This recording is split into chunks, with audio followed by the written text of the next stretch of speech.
என்னோட பிள்ளைங்க கூட நாளைக்கு வட்டி வாங்காமல் அவங்க வந்து வீடு வாங்கணும், கார் வாங்கணும் அவங்க நினைக்கணும் அப்படின்றதுக்காக.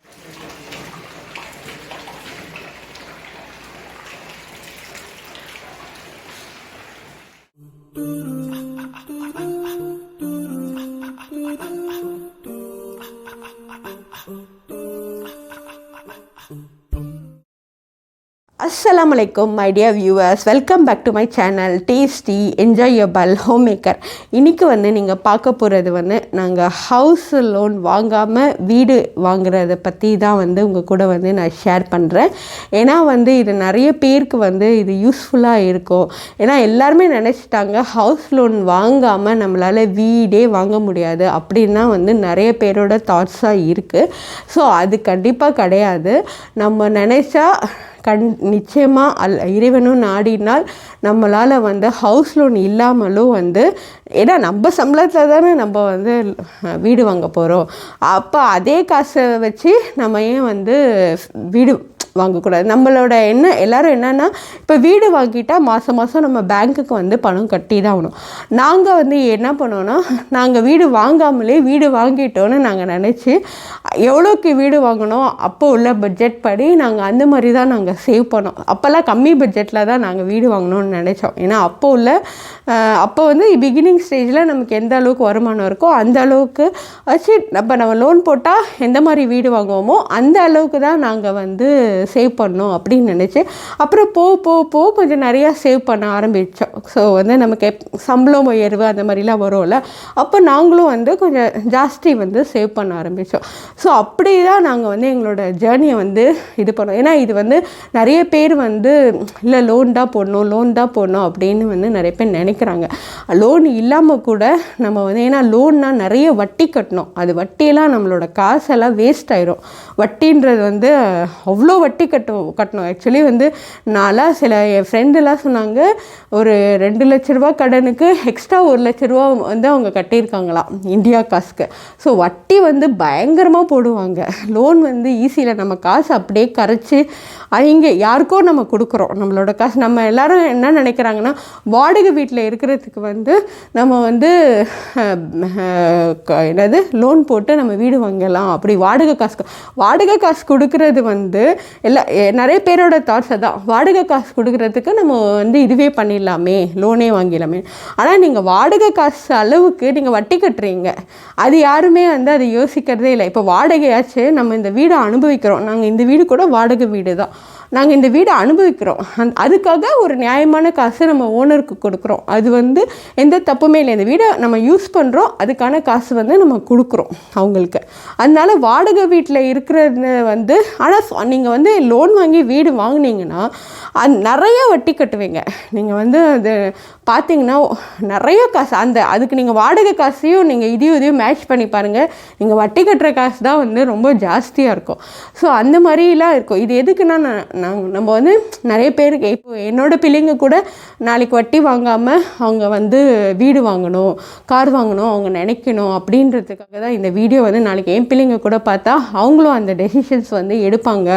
அம்மாலாம் அப்படி தான் வாங்கினாங்க. ஏன்னா நம்ம காலத்துலேயும் வந்து எல்லாருமே லோனில் தான் வாங்கினாங்க.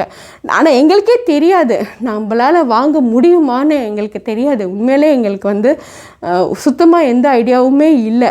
நாங்கள் ஒரே நம்பிக்கை இறைவன் மேலே மட்டும்தான் நாங்கள் வச்சோம். ஏன்னா அது நாங்கள் வந்து வாங்காமல் இருந்த ரீசன் வந்து இஸ்லாமிக் ரீசன் தான். இஸ்லாமில் வந்து லோன் வாங்கினா வந்து நீங்கள் இதுக்கு முன்னாடி வீடியோலேயே நான் எக்ஸ்பிளைன் பண்ணியிருப்பேன்.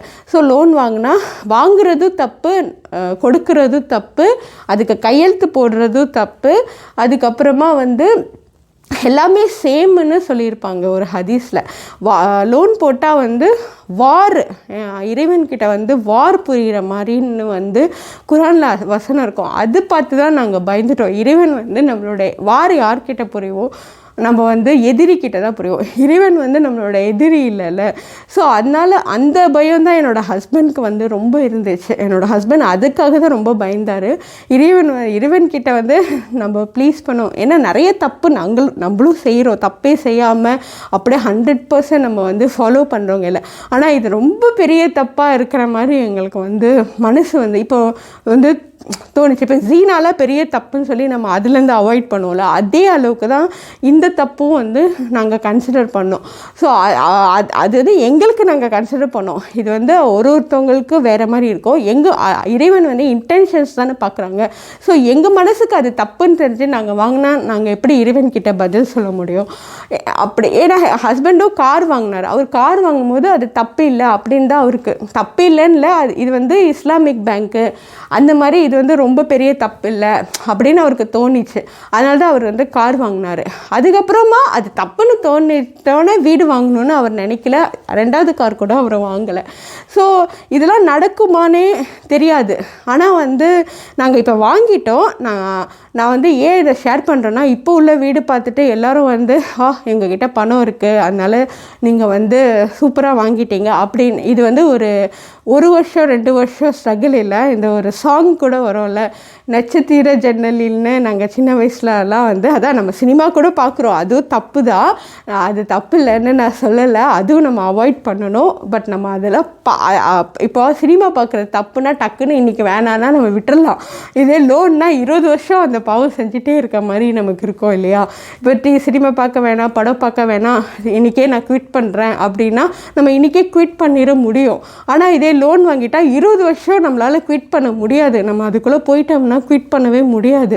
ஸோ அது அந்த ஒரு பயம் தான் இருக்குது. ஸோ அதுவும் நம்ம சினிமா அதுவும் தப்பு தான். நான் இந்த வீடியோவில் வந்து சினிமா பார்க்குறதெல்லாம் நான் என்கரேஜ் பண்ணல. அதுவும் வந்து ஒரு தப்பான விஷயம் தான். நாங்களும் அதெல்லாம் பார்க்க தான் செய்கிறோம். அது நாங்கள் 100% பியூர்லாம் கிடையாது. ஆனால் வந்து அந்த சின்ன வயசில் அந்த சாங் இருக்கும், அந்த நட்சத்திர ஜன்னலில், அதெல்லாம் வந்து கல்யாணத்துக்கு முன்னாடி வந்த படம் அது. அந்த படத்தில் வந்து ஒரே பாட்டில் வந்து அந்த மாதிரி ஒரே பாட்டெலாம் இல்லை, 15 வருஷம் ஸ்ட்ரகிள். 15 வருஷமாக நாங்கள் வந்து அந்த வீடை வந்து பார்த்து இப்போ தான் வந்து அது நிறைவேறி இருக்குது. 15 வருஷத்தோட உழைப்பு தான் வந்து இது. நான் இந்த வீடியோவில் வந்து ஒரு வீடை வந்து காட்டுறேன். இந்த வீடு வந்து எங்களுக்கு ரொம்ப ஒரு க்ளோஸ் டு ஹார்ட். ஏன்னா இந்த வீடை வாங்கிடணுன்னு நாங்கள் ரொம்ப ஆசைப்பட்டோம், பயங்கரமாக ஆசைப்பட்டோம். ஏன்னா இது வரைக்கும் நாங்கள் பார்த்த வீடெல்லாம் ரொம்ப ஸ்கொயர் ஃபீட்டு கம்மியான வீடு, 18 டைம்ஸ் அந்த மாதிரியான வீடு தான். அதுவே வாங்கலாம் அந்த மாதிரி தான் நாங்கள் நினச்சோம். அப்போ இந்த வீடு வந்து கொஞ்சம் வந்து 20 டைம்ஸ் வந்து இருந்துச்சு. கொஞ்சம் பெரிய வீடாக இருந்தது. ஆனால் இந்த வீடு செம்ம டேமேஜ்டு வீடு. நீங்கள் இந்த வீடியோலேயே நான் அந்த வீடை வந்து இன்க்ளூட் பண்ணுறேன். அவ்வளோ டேமேஜான வீடு.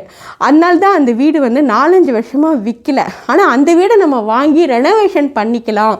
ஃபஸ்ட்டு வந்து வாங்கிடுவோம், அப்புறம் ரெனோவேஷன் பண்ண எப்போ காசு இருக்கோ அப்போ வந்து நம்ம ரெனோவேஷன் பண்ணலாம் அப்படின்னு நினச்சி தான் அந்த வீடை வாங்கலான்னு ரொம்ப ஆசைப்பட்டோம். ஆனால் அந்த வீட்டோட ப்ரைஸ் வந்து 290,000 ringgit மலேசியா காசுக்கு.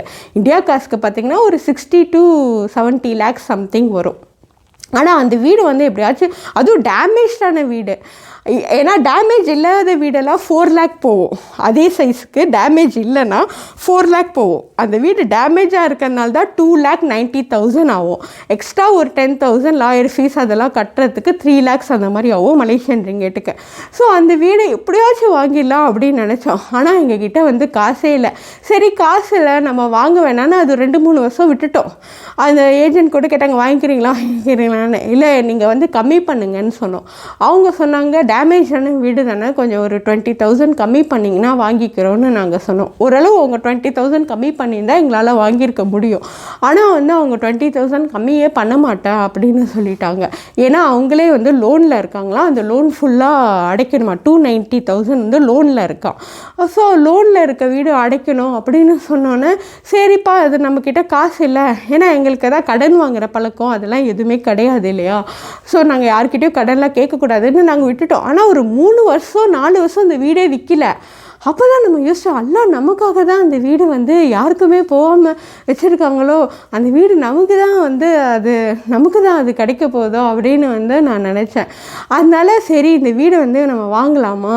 ஏன்னா என் ஹஸ்பண்ட் வந்து, என் ஹஸ்பண்டுக்கு கடன் வாங்குறது வந்து சுத்தமாக பிடிக்காது.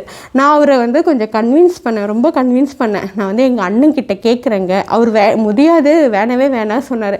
இல்லைங்க இந்த வீடு பார்த்திங்கன்னா 4 வருஷமாக விற்கல, நம்ம வந்து இவ்வளோ காசு பெரட்டிட்டோம், ஒரு 20-30,000 தான் லேக் ஆகுது. அதாவது இந்தியா காசுக்கு வந்து ஒரு 3-4 lakhs தான் எங்களுக்கு வந்து லேக் ஆகுது. நம்ம 50 lakhs வரைக்கும் இப்போ ஃபார் எக்ஸாம்பிள் ஒரு வீடு 53 lakhs இந்தியா காசு 50 lakhs வரைக்கும் நம்மக்கிட்ட இருக்குது. 3 lakhs தான் இல்லைன்னா நம்ம எல்லோரும் என்ன பண்ணுவோம், அந்த 3 lakhs தானே இவ்வளோ சேர்த்தாச்சு, இந்த 3 lakhs எப்படியாச்சும் ஏற்பாடு பண்ணலாம் அப்படின்னு நினைப்போம்ல. ஸோ அந்த மாதிரி நினச்சி தான் நாங்கள் வந்து எங்கள் அண்ணன்கிட்ட கேட்டேன், எனக்கு ஒரு 3-4 lakhs வந்து எனக்கு கடன் வேணும்னு. 3 lakhs 4 lakhs நான் கேட்டேன். 3 lakhs இருந்தால் கூட போதும்னு நினைக்கிறேன். 3 lakhs நம்ம கேட்டேன், நான் அடைச்சிடுவேனே அப்படின்னு நான் சொன்னேன். நான் வந்து ஒரு 2 yearsல இன்ஷால்லா 2-3 yearsல அடைச்சிடுவேன். என்னோட நியத்து வந்து 2 yearsலேயே அடைச்சிடணும். ஆனால் அண்ணன்ட்ட வந்து கொஞ்சம் கூட டைம் கேட்டலாம் அப்படின்னு சொல்லி தான் நான் வந்து அண்ணன்ட்ட வந்து கேட்டேன். எங்கள் அண்ணனும் வந்து எனக்கு உடனே கொடுக்குறேன்னு தான் சொன்னாங்க. நான் கொடுக்க மாட்டேன் அப்படிலாம் சொல்ல அக்செப்ட் பண்ணோன்னே அதுக்கப்புறமா தான் எனக்கு ஒரே ஹாப்பி ஆகிடுச்சு. அப்பாடா நம்ம வீடு வாங்க போகிறோமே அப்படின்னு எனக்கு ஒரே சந்தோஷமாயிடுச்சு. நான் ஹஸ்பண்ட்டை சொன்னேன், அண்ணன் வந்து ஒத்துக்கிட்டாங்க, இந்த மாதிரி வந்து காசு கொடுக்குறேன்னு சொல்லியிருக்காங்க, நீங்கள் ஏஜெண்ட்டை பேசுங்க, அந்த வீடை வந்து நம்ம புக் பண்ணலான்னு சொல்லி ஏஜெண்ட்டை பேசினா ஏஜெண்ட் சொன்னாங்க அந்த வீடு வந்து புக் ஆகிடுச்சு சொல்லிட்டாங்க. எங்களுக்கு செம்ம அழுக, என்னடா இது, உண்மையாகவே ரொம்ப அழுகியாச்சு. இந்த வீடு கூட ஒரு டேமேஜான ஒரு வீடு, காசு ரெடி பண்ணிட்டோம், 4 வருஷமாக அந்த வீடே விற்கலையே, இப்போ போய் நம்ம கரெக்டாக ஏஜெண்ட்டை அதுக்கு ஒரு வாரம் முன்னாடி தான் நாங்கள் பேசினோம், விற்கலை. ஏஜெண்ட் கூட எங்களை கேட்டாங்க, என்னது என்ன பண்ணுறீங்க, வாங்கிக்கிறீங்களா, அந்த மாதிரி கேட்டாங்க. அந்த ஒரு வாரத்தில் தான் எங்கள் அண்ணன்ட்ட பேசி எங்கள் அண்ணன் தரேன்னு சொன்னோன்னா அடுத்த நாள் நாங்கள் ஏஜெண்ட்டை பேசுகிறோம், அந்த வீடு புக் ஆகிடுச்சா. எங்களுக்கு எவ்வளோ கஷ்டமாக இருக்கும் நிஜமாலுமே. வந்து நாங்கள் எனக்கு ரொம்ப அப்செட் ஆகிடுச்சு, என்னடா இது இந்த மாதிரி இருக்கே அப்படின்னு. அப்புறமா வந்து சரி ஏதோ அல்லாஹ் வந்து நமக்கு ஒரு நல்லது தான் நினச்சிருக்காங்க, ஏதோ அது கைவிட்டு போயிடுச்சுன்னா. ஏன்னா நான் வந்து கல்யாணம் புதுசில் வந்து உண்மையிலே நான் இது வந்து துவா பண்ணேன். எப்படின்னா அல்லாஹ் நாங்கள் வீடு வாங்கினோம், லோனும் இருக்கக்கூடாது, கடனும் இருக்கக்கூடாது, அப்படி தான் வீடு வாங்கணும்னு நான் அல்லாட்ட துவா பண்ணேன். அல்லாஹ் வந்து நான் கடனாளியே ஆகக்கூடாது அப்படின்றதுக்காகவே அந்த வீடு, ஏன்னா அந்த வீடு நாங்கள் எப்படி வாங்குவோம், கடனில் தானே வாங்குவோம். எங்கள் அண்ணன்கிட்டேருந்து நான் ஒரு கடன் வாங்குகிறேன், ஒரு 3 லட்ச ரூபா கடன் வாங்கி அந்த வீடு வாங்க போகிறோம். கடன் இல்லாமல் அந்த வீடு வாங்க முடியாதுல்ல. ஸோ நான் கடன் வாங்கினோன்னே அல்லாஹ் வந்து எங்களை கடனாளியாக ஆக்கக்கூடாது அப்படின்றதுக்காக அல்லாஹ் எங்களை கடன் வாங்க வைக்கலை அப்படின்னு தான் நாங்கள் நினச்சோம். சரி அல்லாஹ் நம்மளை கடன் வாங்க வைக்கக்கூடாதுன்னு தான் இந்த வீடு புக் ஆயிடுச்சு, இதை விட இன்ஷால்லா நம்ம வந்து சப்ரு பண்ணிக்கிட்டோம், இதை விட ஆனால் அழுதோம், ரொம்ப அழுதுட்டு தான் அல்லாட்ட துவா பண்ணோம். ஒரு மாதிரி மனசெல்லாம் வந்து ஒரு டிப்ரெஷனாக ஆகிடுச்சு, ஒரு மாதிரி கஷ்டமாச்சு. அதெல்லாம் கஷ்டம்லாம் இல்லைன்னுலாம் இல்லை, இந்த டேமேஜான வீடு கூட, ஏன்னா வந்து இதே சைஸ் வீடு வந்து நல்லா இருந்துச்சுன்னா 4 லட்ச ரூபா எங்ககிட்ட ஏது பண்ணும். ஸோ நான் வந்து அப்போ தான் நினச்சேன், நம்ம ஃபஸ்ட்டு 70,000 வீடு நம்மக்கிட்ட காசு இல்லை, நம்ம 2 லட்ச ரூபா வரைக்கும் அல்லாஹ் வந்து நமக்கு கொடுத்துருக்காங்க. ஸோ இனிமேலும் அல்லாஹ் நமக்கு பர்க்கத் கொடுப்பாங்க அப்படின்னு நினச்சி, அல்லாஹ் வந்து முக்கியமாக நம்ம கடனாளியாக ஆகக்கூடாது, நீங்கள் ஏன் கடனாளியாக ஆகுறீங்க அப்படின்றதுக்காக அல்லாஹ் வந்து நான் அந்த துவா கடன் கூட வாங்காமல் தான் வீடு வாங்கணும்னு ஆசைப்பட்றேன். இந்த மாதிரி நீங்கள் கடவுள்கிட்ட கேளுங்க, நீங்கள் எப்போவுமே நம்ம பெஸ்ட்டாக கடவுள்கிட்ட கேட்கலாம்.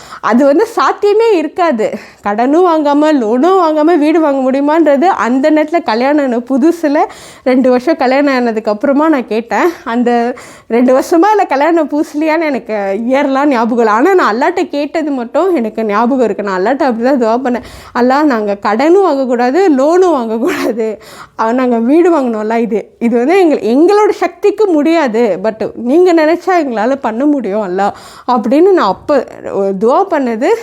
இப்போ வந்து அது நாங்கள் வீடு வாங்கிட்டோம், கடனாளியாகவும் வாங்கலை, லோனும் வாங்கலை, கடனும் இல்லாமல் லோனும் இல்லாமல் தான் நாங்கள் வந்து வீடு வாங்கினோம். அதான் இந்த வீடை வந்து நான் உங்களுக்கு காட்டுறேன், இந்த வீடியோலேயே நாங்கள் காட்டுறேன். இந்த வீடு வந்து ஏன்னா இதுக்கு வந்து ரொம்ப அழுத ஒரு வீடு, நம்ம கிடைக்கலையே, நம்மளால் வீடெல்லாம் வாங்க முடியாதோ அந்த மாதிரி கூட அழுதோம். ஆனால் எல்லாம் நினச்சா நம்மளால் வாங்க முடியும்னு நாங்கள் சபர் பண்ணோம். கடனாளியாக அல்லாஹ் நம்மளை ஆக்க வேணாம் அப்படின்னு, அதனால தான் இது நம்ம கையை விட்டு போயிடுச்சு, அல்லாஹ் வந்து இதை விட நமக்கு பெஸ்ட்டாக தருவாங்க அப்படின்னு நினச்சி அந்த வீடை வந்து நாங்கள் வந்து அதுக்கப்புறம் நான் 1 வீக்கு அப்புறமா நாங்கள் மறந்துட்டோம், நார்மலாக நாங்கள் ஆயிட்டோம். ஸோ அந்த வீடை வந்து உங்களுக்கு இந்த வீடியோவில் வந்து நான் ஷேர் பண்ணுறேன், நீங்கள் பாருங்கள். நாங்கள் வந்து இந்த வீடு தான் வந்து நாங்கள் வாங்கலாம், எங்களோட பட்ஜெட்டுக்கு தகுந்த மாதிரி இந்த வீடு எப்படியாச்சும் வாங்கிடலான்னு நாங்கள் ரொம்ப ஆசைப்பட்டோம். ஏன் ஆசைப்பட்டோன்னா, நாங்கள் இது வரைக்கும் பார்த்த வீடெல்லாம் 18 டைம்ஸ் வீடு, இது வந்து ஒரு 20 டைம்ஸ் வீடாக இருக்குது, கொஞ்சம் பெருசாக இருக்குது அப்படின்றதுனால இந்த வீடு வாங்கலான்னு. ஏன்னா 20 டைம்ஸ் வீடு வந்து எல்லாமே 4 lakhsக்கு வந்து இருக்குது.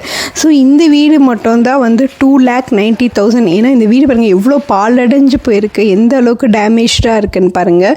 ஸோ இதை வந்து ஃபஸ்ட்டு வாங்கிக்கலாம், அதுக்கப்புறம் காசு சேர்த்து வச்சு ரெனோவேஷன் பண்ணிக்கலாம் அந்த மாதிரி நினச்சோம்.